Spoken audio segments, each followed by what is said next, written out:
so sorry. I'm literally dripping sweat. This was the hottest pop-up that I've ever did. It's pop-up day. I wanted to pop in with my coffee and just sit down and chat with y'all before I head out. All right, so a little bit about this pop-up. Well, first things first, I haven't done a pop-up in a really long time. Like in months, I think a couple months, because my last pop-up in July, I had to cancel just for personal reasons.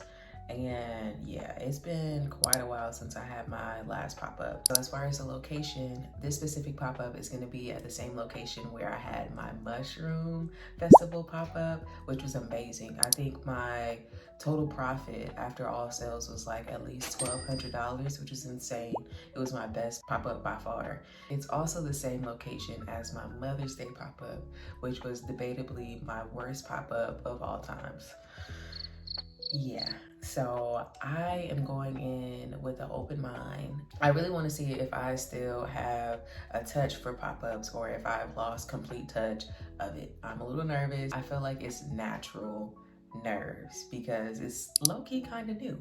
So this is gonna be my first time popping up in a really long time, and I'm gonna take y'all along with me. It's supposed to be a beautiful summer day, like 95 degrees. The high is like 95 degrees, and I think it was predicted that there will be like 2 to 3 mile per hour winds, which is fine. Fine by me. Give me a little breeze if it's gonna be steaming hot.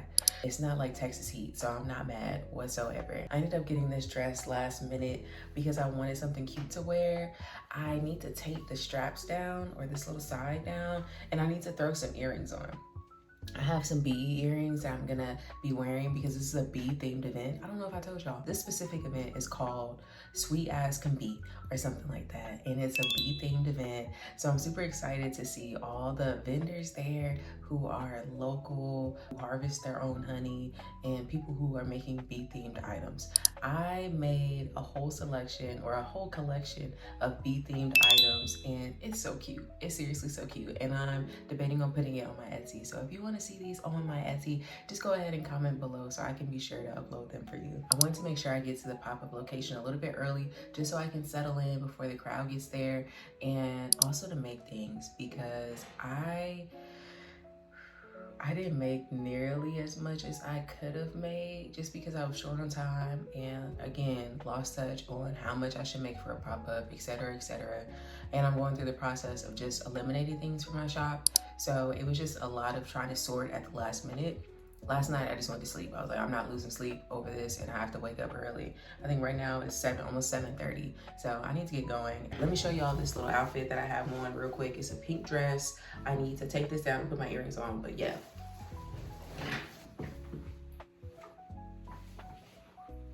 I'm wearing black boots because this event is literally in the grass, in the mud, and the last thing I want is muddy toes. So black boots it is, and I wore my glasses, my black cat-eye glasses to try to match my boots in July. We wearing combat boots in July. Hey, stomp and stomp, stomp, stomp. Woo!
No? Is it not good? What? Was that a nickel? I think so. Why would I? Okay, let me get it real quick. I'm so sorry.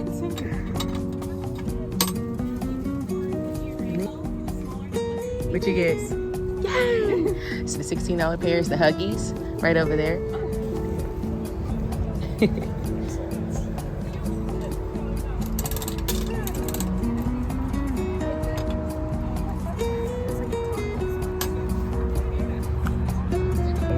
Yay! So the phone charms are on that little spinny wheel.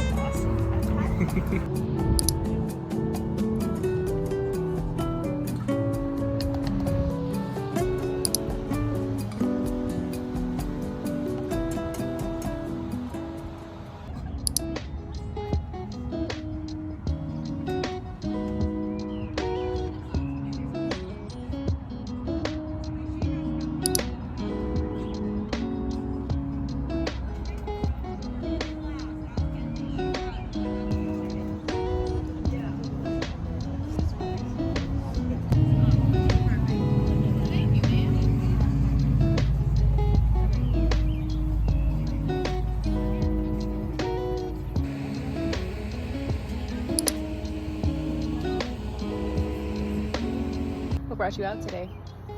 We love bees. Oh, good. I have some bee themed earrings, chains, and then I think I have one bee bookmark left. They go on the bags like this. I'm not gonna get a bag for you. Oh, okay.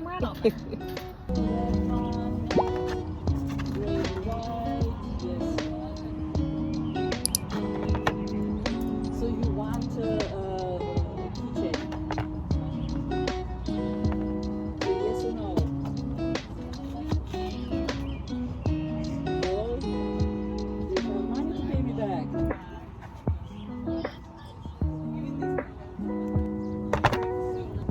You're like,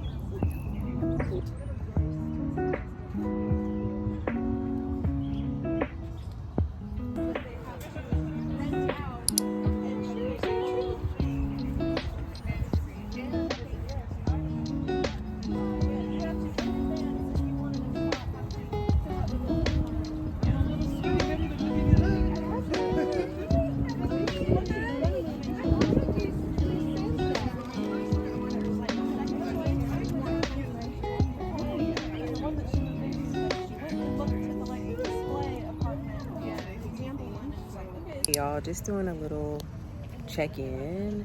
It is, I think, 1 o'clock exactly, so I have an hour left. Bug on my lip. Yeah, it's been going good. I think I have a customer coming, so I'm about to get off and I'll come back. All right, popping back in officially. Today has been good, pretty steady for the most part. It's not nearly as busy as the mushroom festival, but I'll get more into that later. I have about 45 minutes left, but I just wanted to pop in and tell y'all hi. Bye. Literally dripping sweat. This was literally the hottest pop-up that I've ever did. Testing. Is this thing on? Is this thing on? Hey friends, it's recap day. Recap day is one of my favorite days because I can just reflect on everything that happened, and ultimately it's stress-free. Like, I don't have to make anything besides this video, but I don't have to make anything physically. It's just me talking, and it's so stress-free for the most part. As you can see, I have a new little fun microphone, and it's pink. I've been wanting one of these for such a long time, and honestly, it's so long overdue. From Nora just making her active toddler noises and screams in the back, to my air conditioner that just comes on randomly all the time. I feel like my audio has just been so inconsistent. So getting this microphone was 100% necessary. So I have it, and I am so very excited for my content to just be more elevated, for my sound to be more elevated. Yeah, let's get into this recap day. And before I get too ahead of myself, please go ahead and comment if you like the sound of this microphone, or if you don't, if you prefer how my videos were before, just let me know, because I really need some feedback. I love how it has this little clip I'm gonna clip it on my shirt. I look like an old lady with a boutonniere on. I'm just gonna hold this little microphone right here until I get a hang of it. All right, y'all. So my pop-up was this past Saturday and it's now Tuesday. So I've had plenty of time just to rest and to reflect. If you've done pop-ups before, you know how draining they can be. And rest is just so very important. So yeah, I rested for a few days and I have been able to reflect. I have my handy dandy journal that I always take with me to pop-ups and it's completely filled out. Yeah. You can see my sales per hour, just like some little notes that I took for just personal reasons. And this is what I'm going to be using to reflect today.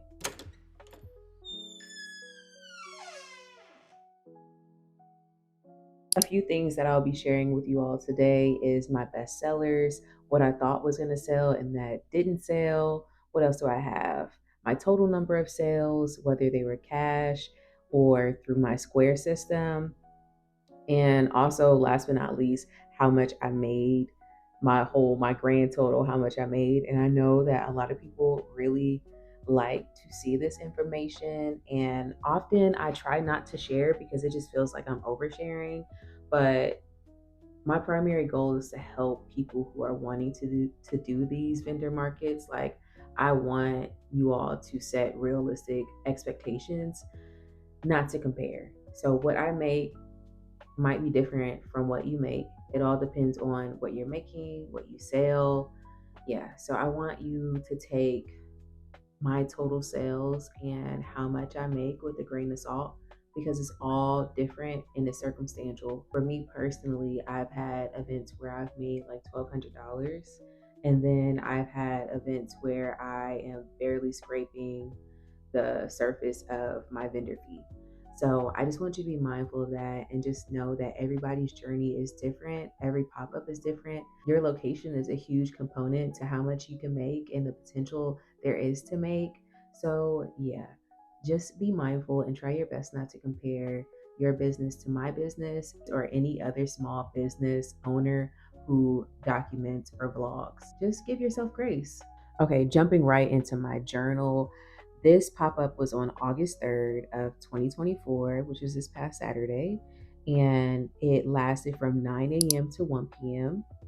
The vendor fee was $35 and my sales goal was $134. How I get my sales goal, as a lot of my faithful people know, is I'll take the vendor fee and I'll multiply it by 2, and then I'll take what I want to make hourly and I multiply that by the hours that I'll be working that event. So that's how I got the 134. Yeah, it was a total of 8 vendors at this specific event. And just another reminder, this event started at 9 o'clock. I got my first sale at 9:44 a.m. Yeah, slow start. So like I said, it was a slow start, but the actual event was pretty steady. Highest amount of sales per hour that I had was from 11 to 12. Nora, I am back. Nora is minding her business now. But yeah, so the most sales that I had for this entire event was, what did I just say? Y'all, this mom brain is still here. So 9 sales per hour. I'll go more in detail on this breakdown of the sales per hour a little bit later in this video. But yeah, just remember that 9 was the highest amount of sales that I had per hour, which isn't crazy. But thank God that I got some sales because that's not always guaranteed with pop-ups. There were only 8 vendors, and apparently a lot of vendors dropped out at the last minute. People who had already paid just simply did not show up, and I don't know what that was about because it was a great day. It was a little hot. It was very hot outside, y'all. It was hot outside, so hot. Yeah, let me just talk about how hot it was. The high, I think, ended up being in the 90s, but it ended up feeling like 100 and something degrees. There was barely any breeze. All my stuff stayed in place. I honestly didn't even need to bring any tent weights because that's how like non-windy it was. It was hot. It was hot. I had said earlier that I'm used to the Texas heat. This Midwest heat felt like Texas heat that day. I was sweating. It was very hot. Yeah, it was hot, y'all. The bugs were insane. There were so many bugs, just ants everywhere and spiders. Oh, y'all, I'm not a big bug fan. Like, who is a bug fan? I don't think anyone is for real. But there were bugs everywhere, which was a little annoying because in the middle of me working, I'll just see like an ant scurry by or a spider like draping over or draping from one of my little hanging things from my tent. It was a lot. And I was like, I try not to panic whenever I see bugs, but sometimes I just can't help myself. Like if it's a spider dangling in front of my face and I have my hair out, I'm like, ooh, don't go on my hair, please. The last hot take for this event that I have written down is that my vendor, the person next to me, I guess you can say like my vendor neighbor, she or both of them, both of my vendor neighbors ended up selling similar things to me, which was unfortunate. It's always unfortunate whenever a vendor neighbor is selling similar things to you because customers tend to compare the quality, et cetera, et cetera. Like some people want higher quality items, but that higher quality item comes with a higher price. And then some people simply don't care about the quality, they just want a cheaper item.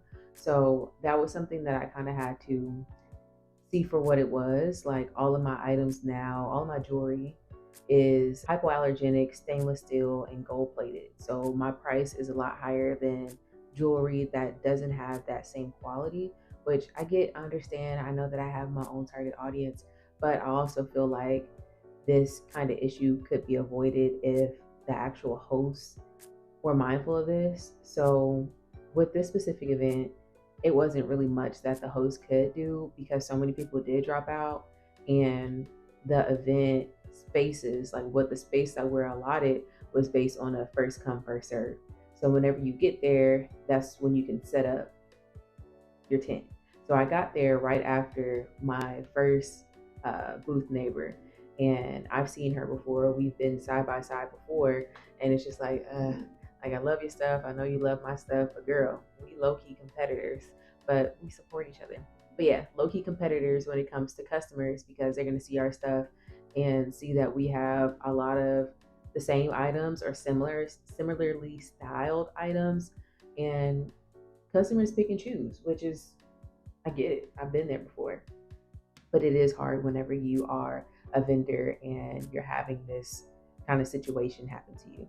So that was the downside of this event, just having two vendors or both of my booth neighbors being vendors who sold similar things to me, similar things as me. I wasn't too surprised whenever I saw that my bestseller or my best sellers, because I have multiple of this item, it was my zipper pulls, which are fairly new to my booth space and then also my Etsy shop.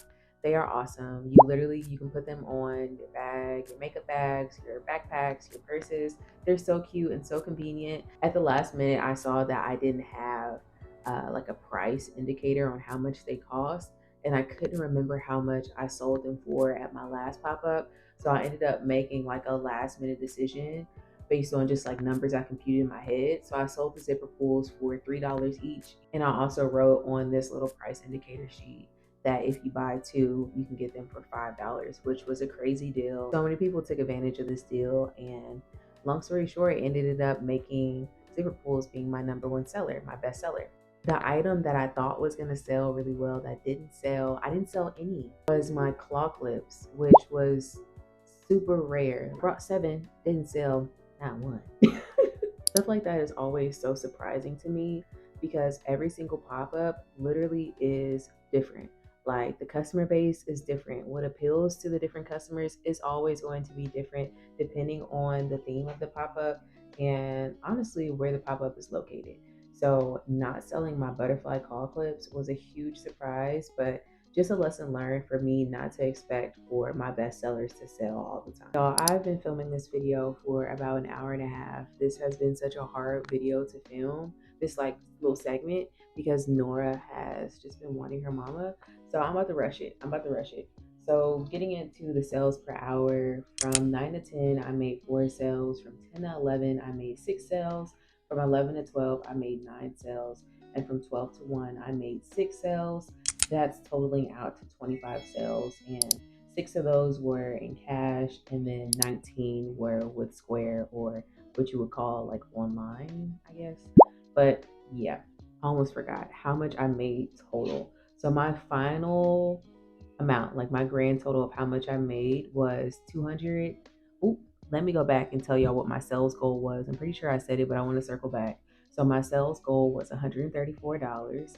My final sales, or how much I made total after everything, was $283.21. Hope you can hear me because Nora is wanting me to color in the coloring book.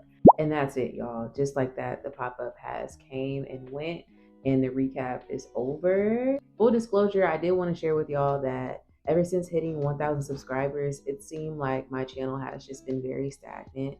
And I feel like that happens to a lot of creators. But I just wanted to let you know that I do appreciate you for being here on my end. I'm trying to do everything that I can to constantly just elevate my channel, elevate my brand, and just put out quality content. So if you can comment what you like to see, what you would like to see more of, and stuff like that, just so I can really focus on providing quality content that's going to be watched, that people are going to engage with, that would be super helpful. Also, if you can go ahead and just like and comment and subscribe if you're not already, that will help YouTube to see that my content is actually worth watching and that people enjoy seeing what I put out there and create. Again, thank you so much for being here. It is just such a joy to be in this small business community. And I hope that the Lord blesses and protects you and your business. If you're a business owner, and if you're not, that you're covered with his many blessings, just as you are as a person in your own being. But yeah, y'all, thank you so much for watching. I'll see y'all next time. Bye.